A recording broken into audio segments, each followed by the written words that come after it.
క్రైస్తవులుగా పిలువబడేవాళ్ళు ఎవరైనా సరే క్రీస్తును అనుసరించేవారు. క్రైస్తవులుగా పిలువబడేవాళ్ళు ఎవరైనా సరే క్రీస్తు తత్వాన్ని, క్రీస్తు స్వరూపాన్ని, క్రీస్తు మహిమని ధరించుకోవాలి. అందుకనే ప్రభువు ఒక చోట అంటాడు, మీరందరూ కూడా ఇరుకు మార్గంలో ఉన్నారంటున్నాడు. ఇరుకు మార్గం అంటే ఏంటి? క్రీస్తు మార్గం అందరికీ నచ్చదు. క్రీస్తు స్వభావము అందరికీ ఇష్టపడరు. క్రీస్తుని గురించి అందరూ తెలుసుకోలేరు. లోకానికి క్రీస్తు అంటే ఎవరో తెలియదు. చార్లెస్ స్పర్జన్ అనేటువంటి ఒక భక్తుడు ఏమని చెప్తాడంటే, లోకానికి బైబిల్ తెలియదు.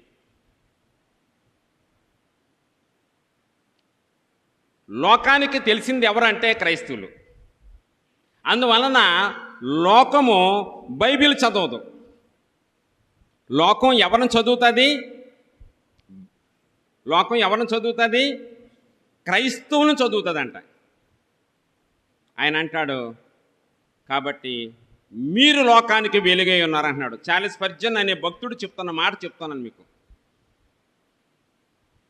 లోకము బైబిల్ చదవదు. ఇప్పుడు మీరు అందరూ ఇక్కడ బైబిల్ చదువుతున్నారు. అందరి చేతుల్లో కూడా బైబిల్ ఉంది. మీరు బైబిల్ చదువుతున్నారు. మరి లోకానికి ఏం తెలుసు? లోకానికి తెలియదు. కాబట్టి లోకమేం చదువుతుంది?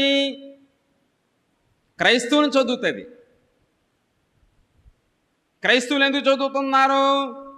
వాళ్ళకి బైబిల్ తెలియదు కాబట్టి క్రైస్తవులను చదివితే బైబిల్ని చదివినట్టే. కాబట్టి మనం చదువుతూ ఉంటుంది లోకం బయటకు వెళ్ళిన తర్వాత. ఇది సంఘం. సంఘం అంటే యేసు ప్రభు తన స్వరక్తంతో కొనుక్కున్నాడు మనల్ని. ఇక్కడ మారు మనసు పొంది ఇక్కడ బాప్తిసం పొందాం. ఆచారం ప్రకారం చిలకరింపు బాప్తిసం కదండి మనది. చిలకరింపు బాప్తిసం ద్వారా మనం సంఘంలో చేర్చబడ్డాం. కాబట్టి మనం ఎవరం అంటే దేవుని రాజ్యంలో ఒక ప్రత్యేకమైనటువంటి పౌరులు. ఒక్కొక్కరం ఒక్కొక్క ఇటుకగా తయారవుతున్నాం. ఇటుక బట్టీల్లో పనిచేసేవాళ్ళు ఉన్నారు ఇక్కడ. ఇటుక బట్టీల్లో పనిచేసేవాళ్ళు ఉంటే గనక, లేకపోతే ఇటుక బట్టీలు తయారు చేసినప్పుడు ఇటుకను ఎలా తయారు చేస్తారు చెప్పండి? మట్టి తీసుకుని ఒక రూపాన్ని చేసి ఆ ఇటుకని ఏం చేస్తారు? కాల్చి వేస్తారు. కాల్చిన తర్వాత ఏమవుతుంది? దృఢముగా అవుతుంది. అప్పుడు దాని ద్వారా ఒక ప్రత్యేకమైనటువంటి చర్చి కడతాడు దేవుడు. దేవుని నామానికి స్తోత్రం. మనందరము ఒక ఇటుక